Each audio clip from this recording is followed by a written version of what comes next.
You retired from comedy in 2012, and now you're back. Why and why? To come back, it means you went somewhere. And you either went somewhere because your fan base said, have a seat, or yourself or some entity had you take a seat. Yeah. Now, you are counting on your fan base at all of those times.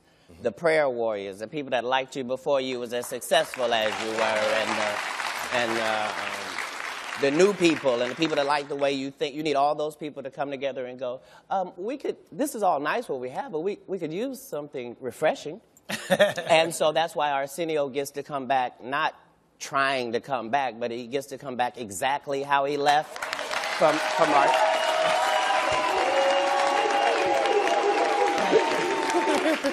It's a fact. I'm saying not come back from the Arsenio Hall show and then come do cameos. No, Arsenio Hall show to Arsenio Hall show. That's the consistency that we've got to be able to have. And so once we, as that portion of the population, see that you and other people are able to do that, then we go, oh, so it's our time again.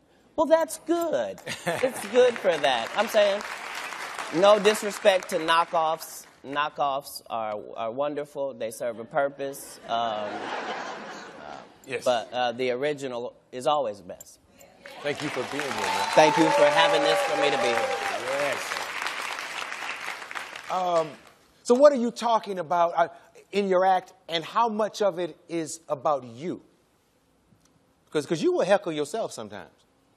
Well, I understand if you don't, then you're not being true to the craft. The craft says that you talk about everybody. And to exclude yourself from everybody is a disservice to yourself. So I heckle me privately in a way you wouldn't imagine, because I'm not a fan of mine. I don't think I'm the greatest comedian. I don't think I'm good looking. I don't think any of that. I think exactly what the facts are, and I think if I got my act together, I could be greater than whatever I am right now, and I think that if I mess up, I should be able to fix it and rewrite the ship and get on, you know, and yeah.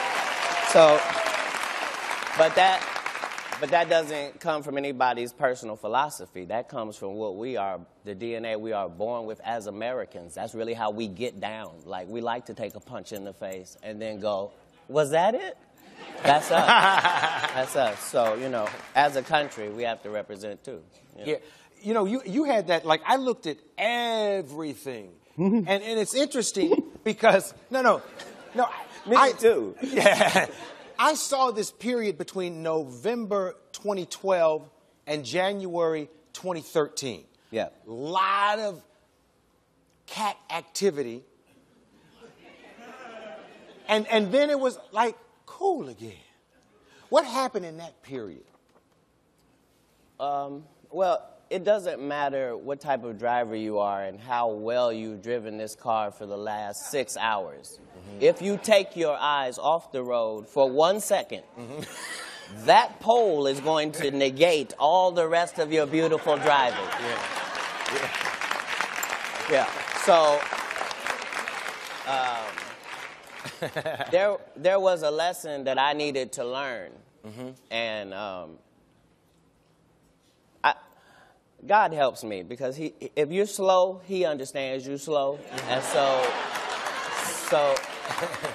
And tell us that lesson, because I think they need and want to hear it. Well, I'm saying I'm in a weird position as a person in Hollywood. I'm saying anyway, just because of the amount of truth that I will tell, and the fact that I take joy in it, and there's no way that you can tell that much truth without offending certain portions of the population, and so now you have to figure out how you're going to handle that. And at 5'5", I've always handled it fist first, you know, so that I'm always addressing whatever the problem is to nip it in the bud. And as a professional and as somebody that's now where I stand, I can no longer do that. Those are just the breaks. And so I wish that what I learned in 6 days, I could have learned in 6 minutes. It didn't happen that way. I'm just thankful that it didn't take 6 years instead of those 6 days. Yes. As a nosy fan, I would love for you to tell me your perspective at the Target that day. Yeah.